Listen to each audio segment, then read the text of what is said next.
பிரியமானவர்களே, ஆண்டவராகிய இயேசு கிறிஸ்துவின் பரிசுத்தமுள்ள நாமத்தில் Jesus meets YouTube family, GPS Robinson Facebook, இவை அனைத்திலும் இணைந்திருக்கிற நம்முடைய குடும்பங்களுக்காக, உங்களுக்காக கர்த்தருக்கு ஸ்தோத்திரம். ஆவியானவரோடு பயணிப்பது போல ஒரு ஆசீர்வாதம் எங்கே இருக்கு? அனுதினமும் அதுவும் பயணிப்பது எவ்வளவு பெரிய ஆசீர்வாதம் இல்லையா? இன்றைக்கு கர்த்தர் உங்களுக்கு கொடுக்கிற வார்த்தைக்கு போவோம் வாங்க. லூக்கா எழுதின சுவிசேஷம் 11ஆம் அதிகாரம் 1 வசனத்தில், அவர் ஒரு இடத்தில் ஜெபம் பண்ணி முடித்த பின்பு அவருடைய சீஷரில் ஒருவன் அவரை நோக்கி, ஆண்டவரே, யோவான் தன் சீஷருக்கு ஜெபம் பண்ண போதித்தது போல நீரும் எங்களுக்கு போதிக்க வேண்டும். சீஷர்கள் ஆண்டவரை பார்த்து கேட்குறாங்க, எங்களுக்கு ஜெபத்தை பற்றி எங்களுக்கு டீச் பண்ணுங்கப்பா, போதிங்கப்பா. யோவான் ஸ்நானகன் தன்னுடைய சீடர்களுக்கு போதித்தது போல எங்களுக்கு போதிங்க. எந்த சந்தர்ப்பத்தில் அவங்க கேட்டாங்க? வேதம் சொல்லுகிறது, ஏசப்பா தனித்து போய் ஓர் இடத்துல அவர் ஜெபம் பண்ணி கொண்டிருக்கிறதை பார்க்குறாங்க. எனக்கு அன்பான கர்த்தருடைய பிள்ளைகளே, உங்களுக்கு ஜெப வாழ்க்கையில் ஒரு நிறைவு வேணும், நிறைவான ஒரு ஜெப வாழ்க்கை வேணும். அதை யாரால கொடுக்க முடியும்? பரிசுத்த ஆவியானவர் உங்களுக்கு கொடுக்க முடியும். ஆவியானவர் உங்கள் உள்ளத்தில் வந்துட்டார்னா உங்களை பார்த்து அடிக்கடி, இப்போ வந்து ஜெபிப்பாயா, என் கூட சேர்ந்து ஜெபிப்பாயா? ஆண்டவராக இயேசு தம்முடைய ஆவியினால் ஏவி ஆண்டவர் உங்களை ஜெபிக்க வைப்பார். ஒரு சமயம் பாருங்க, அப்போஸ்தலர் நடவடிக்கைகள் புத்தகத்தில் 3ஆம் அதிகாரம், பேதுரும் யோவானும் ஜெப வேளையாகிய 9ஆம் மணி நேரத்தில் அவர்கள் தேவாலயத்துக்கு போகிறாங்க. அந்த ஆதி கால சபையில் ஊழியர்களுக்கு அந்த ப்ரேயர் டைம்னு ஒன்று வச்சுருக்காங்க. ஜெப வேளையாகிய 9ஆம் மணி நேரம். பேதுரு யோவானு பிஸியாக இருக்காங்க, பயங்கர மிராக்கிள், சயின்ஸ் அண்ட் ஒண்டர்ஸ் எல்லாம் நடக்குது.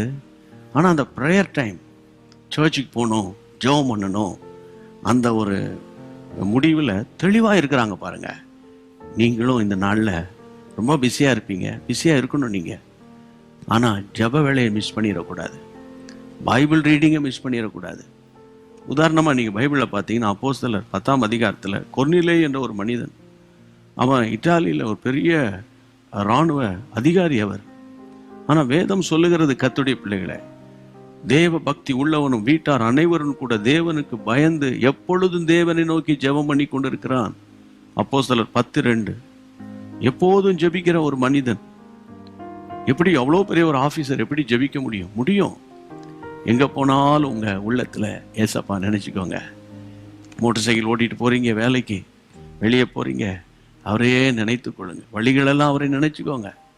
காரை டிரைவ் பண்ணுறீங்க, அவரை நினச்சிக்கோங்க. அப்படியே ஸ்தோத்திரம் பண்ணிக்கிட்டே இருங்க. எனக்கு அன்பான தேவனுடைய பிள்ளைகளை, இப்படி பரிசுத்தவான்கள் ஜெப நேரத்தை ஒதுக்கியிருந்தார்கள். இந்த ஜெப நேரம் தான் ஆவியானவருடைய குரலை கேட்கறதுக்கு ரொம்ப ஒத்தாசையாக இருக்கும். ஆகவே இன்றைக்கு ஆண்டவர் பேசுகிற காரியம், ஆவியானவரோடே நீங்கள் நடந்து அவருடைய குரலை கேட்டு நீங்கள் நடக்கும்போது ஆச்சரியமான காரியங்கள் உங்கள் லைஃப்பில் நடக்கும். பிரியமானவர்களே, கவலையப்படாதீங்க. நல்லா ஜெபிக்கணும், நான் ஜெபிக்கணும், ஏசப்பா அவங்ககிட்ட நான் ஜெபிக்கணும் என்ற ஒரு நோக்கத்தோடு ஆண்டவரை தேடுங்க. ஓகே, ஜெபம் பண்ணுவோமா? பிரயோஜனமாக இருந்துச்சுல உங்களுக்கு? இப்போ நாம் ஜெபம் பண்ணுவோம். நல்ல பிதாவே, இம்மட்டும் நடத்தின கர்த்தர் உங்களுடைய பிள்ளைகளை இனியும் நடத்துங்க. இந்த நாளில் விசேஷித்த ஜெபாவியை, விசேஷித்த ஒரு மன்றாட்டின் ஆவியை உங்களுடைய பிள்ளைகளுக்கு தாங்கப்பா. உங்களுடைய பிள்ளைகள் வேறு எங்கே போவாங்கப்பா? உங்களுடைய குரலை கேட்கணும்ப்பா. அவர்களுக்குள்ள இருக்கிற ஆவியின் வரம் அனல் மூட்டப்பட்டு தேவனுடைய சத்தத்தை கேட்கிற பிள்ளைகளாய் மாறி தம்முடைய நாமத்தை அவர்களில் நீர் மகிமைப்படுத்துங்க. இந்த நாள் முழுவதும் ஒரு இன்பமான ஒரு நாளாய் உங்களுடைய பிள்ளைகளுக்கு இருக்க என் ஆண்டவர் தாமே உதவி செய்யும். ஜெபத்தை கேட்ட தேவனுக்கு ஸ்தோத்திரம். அன்பானவர்களே, நீங்கள் ஜீசஸ் மீட்ஸ் யூடியூப் சேனலை சப்ஸ்கிரைப் பண்ணியிருப்பீங்கன்னு நான் நம்புகிறேன். ஒருவேளை பண்ணாமல் இருந்தீங்கன்னா இன்றைக்கி நீங்கள் பண்ணிக்கொள்ளுங்க. தினந்தோறும் 5:30 உங்களை தேடி இந்த குறுஞ்செய்தி வருகிறது. மாலையில் நம்ம தேவ சமூகத்தில் உட்கார்ந்து ஜெபிக்கிறோம் ஆன்லைனில். அதுவும் உங்களுக்கு ஆசீர்வாதமாக இருக்கும். மற்றவங்களுக்கும் ஷேர் பண்ண மறவாதீங்க. God bless you. அன்பான தேவனுடைய பிள்ளைகளே, இச்செய்தி உங்களுக்கு மிகுந்த ஆசீர்வாதமாக இருந்ததென்று நாங்கள் நம்புகிறோம். தொடர்ந்து எங்கள் செய்திகளை கேட்டு கர்த்தருக்குள் ஆசீர்வதிக்கப்பட ஜீசஸ் மீட்ஸ் மினிஸ்ட்ரீஸ் என்கிற எங்கள் யூடியூப் சேனலை சப்ஸ்கிரைப் செய்யுங்கள்.